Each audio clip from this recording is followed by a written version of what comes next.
बहुत छोटे बालक थे। वो सुबह सुबह पारने के लिए वहां किसी घर के सामने खड़े हो गए। ये गरीब ब्राह्मण का घर था। वो गरीब ब्राह्मण के घर के सामने जाके वो खड़े होके भवती भिक्षाम देहि, हम लोग धर्म लाभ बोलते।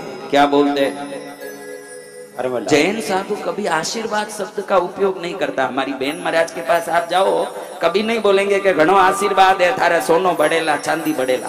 वो बोलेंगे धर्म लाभ, क्योंकि जैन साधु को पता है आखिर संसार में कोई भी लाभ होना है, मुक्ति का या भुक्ति का, वो धर्म से ही होना है। जो भी लाभ होगा वो धर्म से होगा, इसीलिए जैन साधु धर्म लाभ। अभी वो जाके भिक्षा लेने के लिए खड़े हुए, वो गरीब ब्राह्मणी का घर।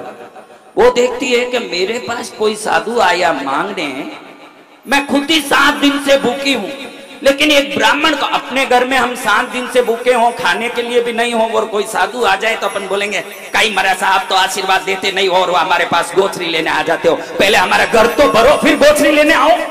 हम ऐसे बोलेंगे। वो ब्राह्मणी क्या सोचती है कि ये छोटे बालक भिक्षा लेने आए और मैं ना बोल दूं तो क्या अच्छा लगेगा। उसको मालूम है कि घर में कुछ नहीं, अगर होता तो वो खुद ही खाती पीती, 7 दिन से भूखी क्यों रहती। लेकिन वो सोचती है कि कुछ तो देना पड़ेगा। बहुत ढूंढती है तो एक पुराने मटके में 4-6 दिन पहले, 10 दिन पहले लाया हुआ एक आंवला सड़ गया बहुत दिन होने के बाद, लेकिन देखा नहीं इसलिए पड़ा रह गया, वो मिला। अब ये सोचती है कि सड़ा हुआ आंवला डालूं क्या गोचरी में। फिर सोचती है कुछ खाली बेचने से अच्छा है मेरे पास यही है, मैं डाल दूं, मैं क्या करूं, जो मेरे पास होगा वही मैं डालूंगी ना, मैं दूसरा कहां से लाऊंगी। तो वो पका हुआ फूलन आया हुआ सड़ा हुआ आंवला ला के वो आदि शंकराचार्य जो बालक रूप में हैं उनके पात्र में डाल देती है।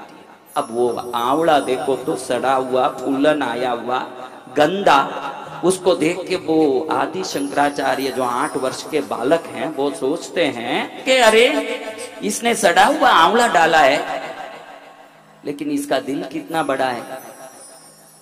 चीज खोटा है लेकिन भाव बहुत अच्छा है। तो उसी समय वो आदि शंकराचार्य सोचते हैं कि ऐसी गरीब औरत जिसके भाव इतने बड़े हैं, हे लक्ष्मी तू भी क्या तमाशा करती है, जिनके भाव हैं उनके पास तू जाती नहीं है। उसी समय उस घर के सामने खड़े होकर के कनक धारा स्तोत्र नाम का, कनक यानी सोना, धारा यानी उसकी वर्षा, तो वहां खड़े होके आदि शंकराचार्य एक स्तुति करते हैं जिस लक्ष्मी के ऊपर, जिसका नाम है कनक धारा स्तोत्र। आप भी, आज शुक्रवार है, शुक्रवार लक्ष्मी का दिन होता है, हर शुक्रवार को कनक धारा स्तोत्र शाम को 6 से 7 बजे के अंदर घर में एक बार टेप रिकॉर्ड में भी डाल दो, उस घर में कभी दरिद्रता नहीं आ सकती। महालक्ष्मी निश्चित रूप से वहां सदा निवास करती है। अभी आदि शंकराचार्य वहां कनकधारा स्तुति का पाठ करते हैं। अंगम हरे बुलग भूषण मात्रयंती भृंगांगने मुकुलाभरणम कमालम। अब वो पाठ करते करते अचानक सोच आवे, अरे मैं तो साधु, मेरे को लक्ष्मी का पाठ नहीं करना चाहिए, मेरे को लक्ष्मी से क्या लेना देना, लेकिन मैं इस गरीब ब्राह्मणी के ऊपर दया करके ये पाठ कर लिया, लेकिन मैं इस पाठ में मेरे लिए भी एक पाठ करूंगा। मैं संत हूं लेकिन मेरे लिए एक पाठ करूंगा।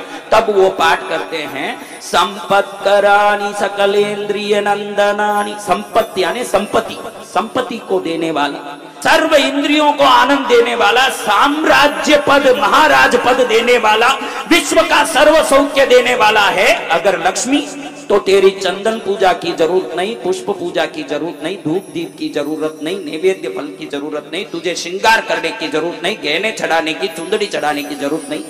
त्वद्वंदनानि दुरितोद्धरणोद्यतानि। दुरित यानी विघ्न, धरण यानी उस विघ्न को जड़ मूल से उखाड़ के फेंकना। विघ्नों को अगर जड़ मूल से उखाड़ के फेंकने का अगर कोई ताकत रखता है तो ये लक्ष्मी, वो मात्र भक्ति से तेरे सामने किया हुआ वंदन वो काम करता है। त्वद्वंदनानि यानी भक्ति से आप अगर वंदन कर लेते हो तो वो वंदन विश्व के करोड़ों संपत्ति भेंट करने से भी ज्यादा फल देने वाला है। वो पाठ अब हम करके मां की पूजा कर रहे हैं। संपत्कराणि सकलेन्द्रिय नंदनानि साम्राज्यदान निरतानि चरोरुहाक्षी त्वद्वंदनानि दुरितोद्धरणोद्यतानि मामेव मातरनि संकलयन्तु नान्ये। कभी केरल में जाओ, केरल कोई गए हो? केरल केरल में कालड़ी नाम का एक गांव है जहां ये घर आज भी है, जहां आदि शंकराचार्य ने लक्ष्मी को प्रसन्न करने कनकधारा की स्तुति की। उसी समय सोने के आंवले एक पर्वत जितना वहां बरसात हुआ, इसीलिए उस स्तुति का नाम कनकधारा स्तुति। कनक यानी सोना, सोने का आंवला का बरसात हुआ उनके पाठ से, और ब्राह्मणी माला माल हो गई।